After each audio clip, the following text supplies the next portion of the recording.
Hey guys, this is Matt with bleepingjeep.com. I've got a lot of questions about technical things to do out on the trail, how to drive, that kind of thing.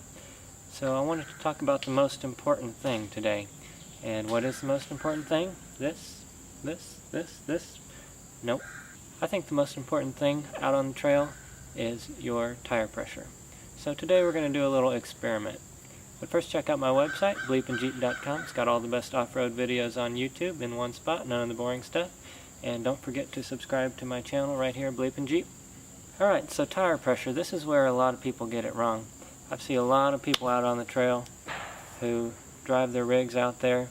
They leave their tire pressure up at 30 psi, and that's the worst possible thing that you can do. A lot of people get this wrong, and we're going to do a little test. I'm going to air one tire up to 30 psi. We're going to air down the other tire to 5 psi, and I'm going to drive up this hill. We'll see which tire slips first. Alright, so we're going to air this tire down to 5 psi, and it's got a slow leak and it's already there. And we'll air this side up to 30 psi. Alright, well, as you can see, if you want your Jeep to look really cool and tall, 30 pounds is the way to go. But if you want it to perform, well, let's just wait for the test results to see. What I'm going to do here is put it in two-wheel drive, and I'm going to unlock the locker, and we'll see how it works.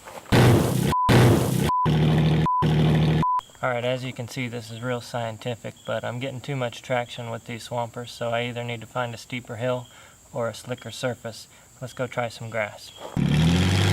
Okay, I'm getting a little peeved here. It's like you guys are trying to prove me wrong.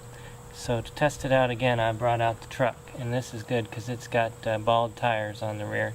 So let's give it another shot, see what happens. Got the same setup, 30 on this side, 5 psi on this side.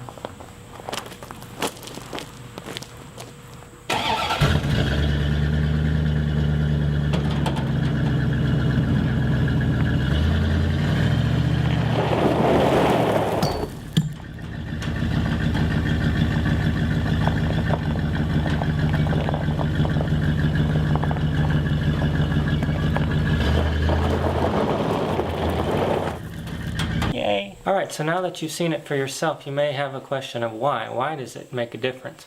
Well, having a lower tire pressure is just like wearing a snowshoe. If you've seen the guys walking on the top of the snow with a snowshoe, it gives them a larger footprint and lets them walk across the top instead of sinking right through. And the same is possible with your tire. Lower pressure, wider tire at the bottom, it gives you more of a footprint. It also grabs onto the rocks and surfaces a lot easier because it can conform around the edges. Let me show you an example with this rock.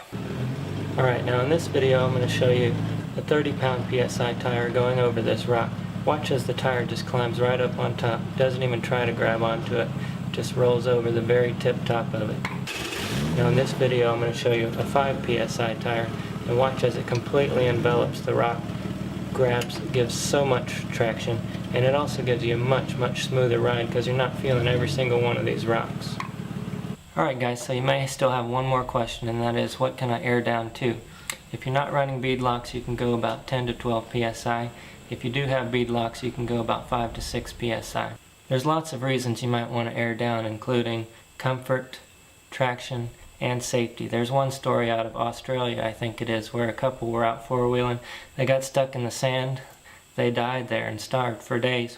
Whenever the rescue people came to rescue them, or came to get their bodies, I guess, they were able to drive the Jeep right out of the sand after they aired down the tires. So that's another advantage right there. I hope you enjoyed the video. Please subscribe to my YouTube channel right here, Bleeping Jeep.